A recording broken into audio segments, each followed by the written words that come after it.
Une chouette au plumage bleu survolait la campagne. Elle était à la recherche d'un abri où construire son nid. Au loin, elle aperçut un petit bois verdoyant. Elle descendit en vol plané pour mieux l'observer. Elle voulait être sûre que c'était le bon endroit.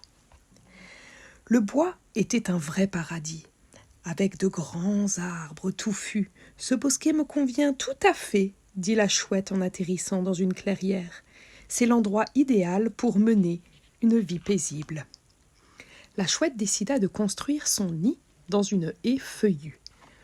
Peu de temps après, un lièvre poursuivi par un chasseur trouva refuge dans le bois.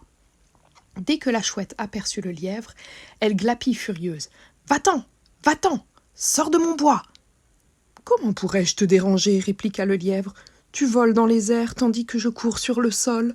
Il y a assez de place pour nous deux dans ce bois. » Mais la chouette ne voulut rien entendre et répéta « Va-t'en, va-t'en, sors de mon bois !»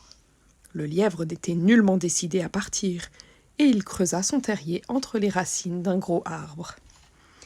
Quelque temps plus tard, le lièvre aperçut une souris qui sortait de terre.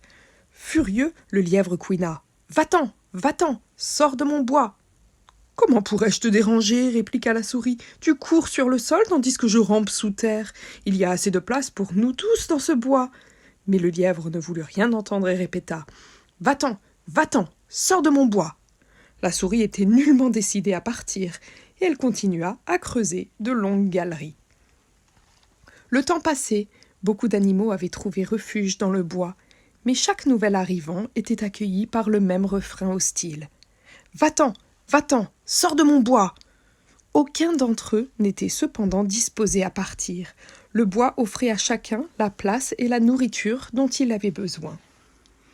Mais la paix était loin de régner dans le bois. Aucun animal ne tolérait la présence des autres. Lorsqu'ils se rencontraient, ils se regardaient avec beaucoup d'hostilité. Un jour, les animaux virent arriver un bûcheron. « Quels beaux arbres! Je pourrais en tirer un bon profit en les abattant !»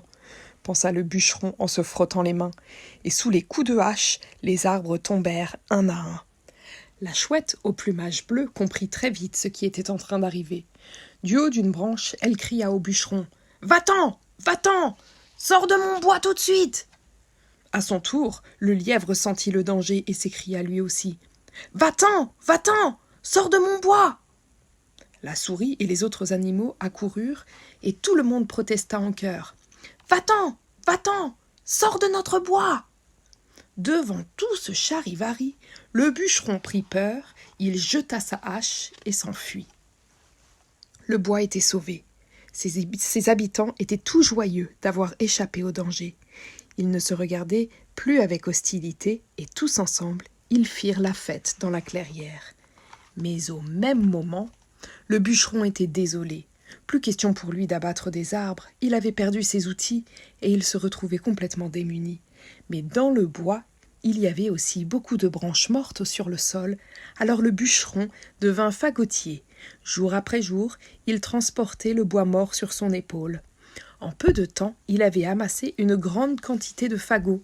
« Le bois me fournit assez de branchages pour vivre, » observa-t-il un soir. « Si je n'abats pas les arbres, les nids ne seront pas détruits, les terriers ne seront pas touchés, je ne dérangerai donc personne. » Il décida alors de rester et construit sa maison.